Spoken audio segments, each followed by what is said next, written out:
चलिए आगे बढ़ेंगे। कोटपुतली के पावटा में सड़क हादसा हुआ है। बड़ी जानकारी आपको बता दें, इस दौरान हाईवे पर खड़े हुए ट्रक से दूसरा ट्रक टकरा गया, जिससे यह हादसा हुआ। हालांकि इस हादसे में किसी के जनहानि की कोई खबर नहीं है। पुलिस ने क्षतिग्रस्त वाहनों को सड़क से हटाया है। खबर कोटपुतली के पावटा कस्बे से, जहां पर हाईवे पर एक ट्रक सड़क पर खड़े ट्रक से टकरा गया। गनीमत रही कि हादसे के दौरान कोई जनहानि नहीं हुई है। हालांकि ट्रक के आगे का हिस्सा क्षतिग्रस्त हुआ है। ट्रक डिवाइडर तोड़ता हुआ दूसरी लेन में पहुंच गया। बताया जा रहा है कि परचून के सामान से भरा हुआ ट्रक अहमदाबाद से दिल्ली जा रहा था। पावटा पहुंचने पर ट्रक सड़क पर खड़े दूसरे ट्रक से जा टकराया। फिलहाल पुलिस ने मौके पर पहुंचकर क्षतिग्रस्त वाहनों को सड़क से हटवाया है। पुलिस मामले की जांच कर रही है।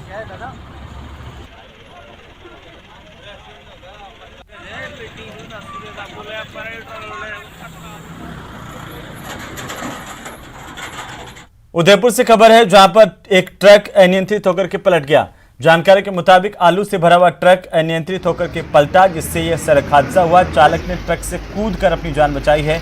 वहीं हादसे के बाद सड़क पर लंबा जाम लग गया। उदयपुर के सवीना थाना इलाके में आलू से भरा हुआ एक ट्रक अनियंत्रित हुआ और इस हादसे में चालक ने कूद करके अपनी जान बचाई। सवीना थाना इलाके में रविवार रात की घटना है, जहां पर आगरा से मुंबई जा रहा यह ट्रक अचानक से तेज रफ्तार के चलते अनियंत्रित हो गया और ट्रक इसी दौरान बीच सड़क में पलट गया। हादसे के बाद मौके पर रास्ते से गुजरने वाले राहगीरों की भीड़ लग गई। वहीं जानकारी मिलते ही पुलिस मौके पर पहुंची। पुलिस पूछताछ में ट्रक चालक ने बताया कि आगरा से आलू भरकर मुंबई के लिए जा रहा था। अचानक से ट्रक अनियंत्रित होने की वजह से पलटा है। मौके पर पहुंची पुलिस ने जाम को खुलवाया। गनीमत यह रही कि हादसे में कोई जनहानि नहीं हुई।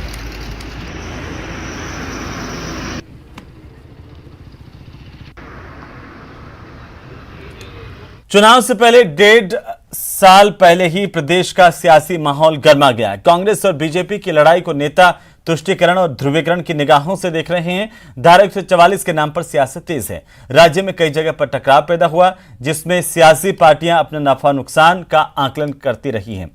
हमारे सहयोगी बाबूलाल धायल की एक खास रिपोर्ट देखिए। मरुधरा में राम नाम वाली सियासत। क्या हिंदुओं के ह्यूमन राइट्स नहीं है? क्या वो पिटने के लिए हैं, मुकदमे के लिए हैं? और अभी भी बात वो शांति और सद्भाव की करते हैं, लेकिन अफसोस होता है कि इस घटना के बाद मुख्यमंत्री ये बयान करते हैं कि देश के प्रधानमंत्री नरेंद्र मोदी जी को हिंसा को रोकने के लिए आगे आना चाहिए। तुष्टीकरण बनाम ध्रुवीकरण वाली जंग। प्रदेश की सियासी फिजा में विकास कहीं गायब सा हो गया है। पूरी की पूरी लड़ाई तुष्टीकरण बनाम ध्रुवीकरण के बीच होती दिख रही है। हिंदू नववर्ष पर शोभा यात्रा आम बात है, लेकिन विधानसभा चुनाव के 1 साल पहले न सिर्फ इसमें तेजी आई, बल्कि इसके संदेश भी खास तरह के दिए जा रहे हैं। प्रशासन को संभालने वालों के लिए इस पर सख्ती जरूरी है, जो राजस्थान में भी दिख रही है।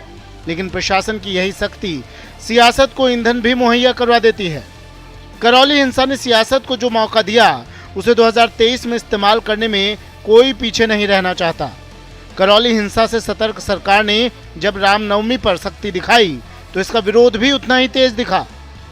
जो हमें संविधान प्रदत्त अधिकार है अपनी धार्मिक मान्यताओं को स्वतंत्रतापूर्वक करने का, उस पर कुठाराघात करने का काम कर रही है सरकार।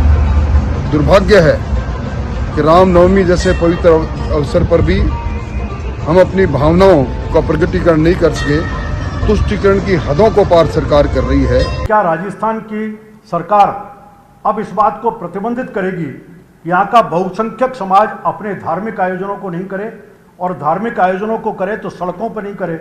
अगर घर में भी आरती करनी है तो क्या सरकार से धीरे धीरे करके उनको सरकार से अनुमति लेनी पड़ेगी कि आरती करनी है, बगल वाले के कान में नहीं चली जाए, इसको सुनिश्चित करने का काम। करौली हिंसा के बाद विकास की चर्चा प्रदेश में कहीं पीछे छूट गई है। बहुसंख्यकों के हितैषी होने का दावा करने वाली बीजेपी आक्रामक है। 4 राज्यों में जीत का फॉर्मूला राजस्थान में आजमाने को आतुर है, तो कांग्रेस समन्वय की नीति को अपनाते हुए बीजेपी को ध्रुवीकरण के लिए जिम्मेदार बताकर अपना आखिरी किला बचाने की कोशिश में है।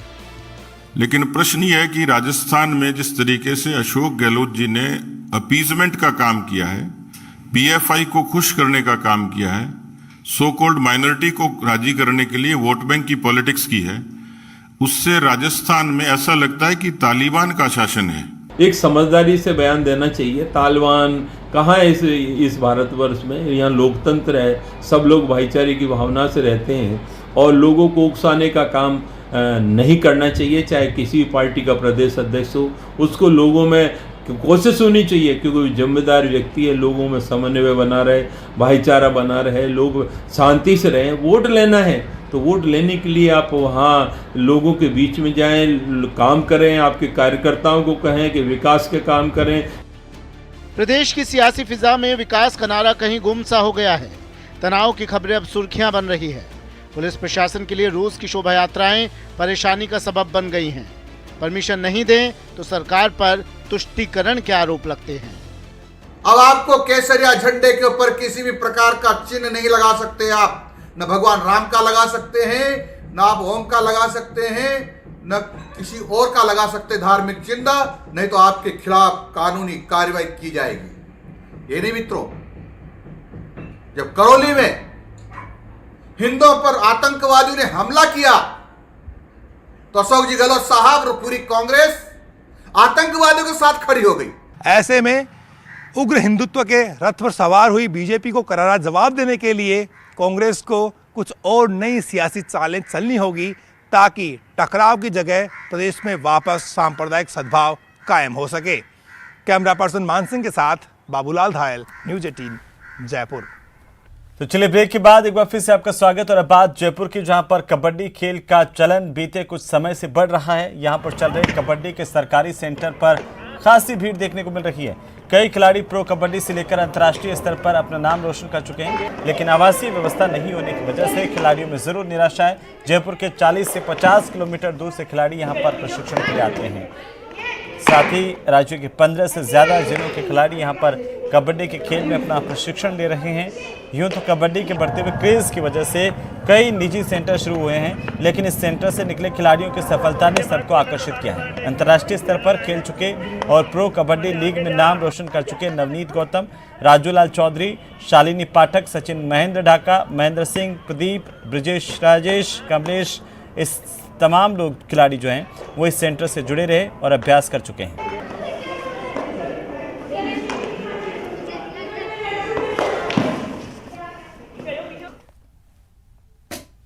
ये सेंटर एक्चुअल में शुरू से फेमस रहा है। पहले कई इंटरनेशनल खिलाड़ी यहाँ से निकले और आज भी कई प्रो कबड्डी में इंटरनेशनल खिलाड़ी रेगुलर यहाँ से निकल रहे हैं। हाल ही की अगर बात करते हैं सीजन प्रो कबड्डी 8 की, तो उसमें से हमारे यहाँ से 6 बच्चे अभी पार्टिसिपेट किए। तो अलग अलग डिफरेंट, उनका परफॉर्मेंस भी बहुत अच्छा रहा है। प्रैक्टिस सुबह मॉर्निंग में 7 बजे से 10 बजे तक फिजिकल होता है, स्पीड वर्कआउट होता है, अलग अलग शेड्यूल है। बुधवार को सुबह गढ़ गणेश जाते हैं और शनिवार को नारगढ़ है, लॉन्ग इंडोर रेस हो जाता है यहाँ पे, और अलग अलग शेड्यूल है इसके स्पीड वर्कआउट के लिए। यहाँ पे बहुत अच्छी प्रैक्टिस चल रही है। हमारे कोच साहब बहुत अच्छी प्रैक्टिस कराते हैं। कबड्डी खेलने जाते हैं, करियर हम कबड्डी में बनाना चाहते हैं। कबड्डी अच्छी हमारे के लिए। खिलाड़ियों से मिलेंगे, उनकी समस्याएं भी नोट करेंगे, सरकार तक पहुंचाएंगे भी। और आप देख रहे हो कि सरकार की सोच सकारात्मक है। हमारे माननीय मुख्यमंत्री अशोक गहलोत जी जिस तरह से खेलों में उन्होंने किया है, राजस्थान में खिलाड़ियों को सरकारी नौकरियां जिस तरह से दी, आउट ऑफ टर्न पॉलिसी में भी दी।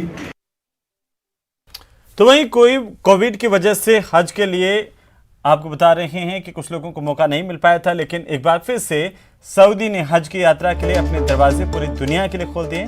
इस बार सऊदी में अन्य देशों के 10 लाख मुसलमानों को हज के लिए मौका दिया जाएगा। इन 10 लाख लोगों को पूरी दुनिया में तय किए गए कोटे के मुताबिक रिजर्वेशन दिया जाएगा। भारत से इस साल हज के लिए आए कुल आवेदनों में राजस्थान से 2865 आवेदन किए गए हैं। सऊदी अरब सरकार की नई गाइडलाइन के मुताबिक अब सेंट्रल हज कमेटी की ओर से भी नए दिशा निर्देश की जानकारी दी गई है। इस बार 65 साल से कम उम्र के ही आवेदक हज पर जा सकेंगे। मैं समझता हूँ कि उनका यकीन और विश्वास इस तरह का है कि हम इस हज के काम को अच्छे से अंजाम देंगे, और जो अपेक्षाएं सरकार से लोग करते हैं, जो तमाम राजस्थान से जाने वाले हाजी हैं, वो भी फैसिलिटेट करना हमारा काम है। कोविड की वजह से साल 2020 और 2021 में हज यात्रा का मौका भारत से किसी को भी नहीं मिल पाया था।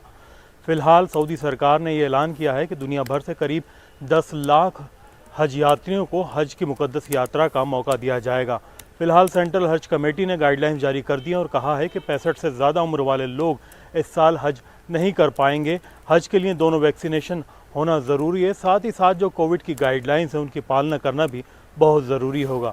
उम्मीद की जानी चाहिए कि राजस्थान से इस बार जो हज यात्री हज यात्रा पर जाएंगे वो प्रदेश के लिए अमन चैन और तरक्की की दुआएं करेंगे। अरबाज अहमद, न्यूज़ 18 के लिए जयपुर से। चलिए आगे बढ़ेंगे और इसी बीच बड़ी खबर हम आपको बता दें, बीकानेर से बड़ी खबर, जहां पर सड़क हादसा हुआ है और जानकारी के अनुसार खड़े हुए ट्रक को पीछे से दूसरे ट्रक ने टक्कर मारी जिससे हादसा हुआ। बड़ी जानकारी, इस हादसे में ट्रक ड्राइवर को कुचलने से मौत हुई है। हादसे से लोगों में हड़कंप मच गया। घटना से हाईवे पर लंबा जाम लग गया। घटना के बाद मौके पर पुलिस पहुंची। पुलिस गाड़ियों को हटाने की कोशिश लगातार कर रही है। हेमासर गांव के पास ये हादसा हुआ है। ये इस हादसे के बाद की पहली तस्वीरें हम आपको दिखा रहे हैं। हेमासर के पास ये हादसा हुआ। दरअसल जानकारी के अनुसार 2 ट्रकों में भिड़ंत हुई है। एक ट्रक खड़ा हुआ था, इसी दौरान एक तेज रफ्तार से अनियंत्रित ट्रक आया, उसने पीछे से दूसरे ट्रक में टक्कर मारी जिससे ये हादसा हुआ। ज्यादा जानकारी के साथ बीकानेर से हमारे सहयोगी विक्रम जगरवाल हमारे साथ जुड़ चुके हैं। विक्रम, क्या कुछ जानकारी इस वक्त सड़क हादसे को लेकर आपके पास? जी बिल्कुल, ये जो देर रात को जो हिमाचल गांव है श्री डूंगरगढ़ तहसील का, उसमें NH 11 पर ये हादसा हुआ है। और इस हादसे में जो एक ट्रक है उसका ड्राइवर जो है वो अपने ट्रक की लाइट्स ठीक कर रहा था। इसी दरमियान जो है पीछे से एक दूसरा बजरी से भरा हुआ ट्रक आया और उसने जो है पीछे से ट्रक को टक्कर मारी, जिसकी वजह से आगे खड़ा ट्रक जो है वो अनियंत्रित हो गया और उसके कारण जो उस ट्रक का ड्राइवर था वो उसी अपने ही ट्रक के कैबिन के नीचे आने से उसके दोनों पांव जो है वो बुरी तरह से घायल जख्मी हो गए हैं और उसे 108 अस्पताल के माध्यम से बीकानेर के PBM अस्पताल रेफर किया गया, जहां उसका उपचार किया जा रहा है।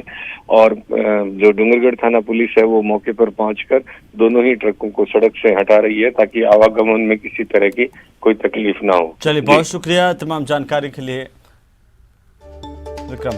और अब यातायात सुचारू कर दिया गया है।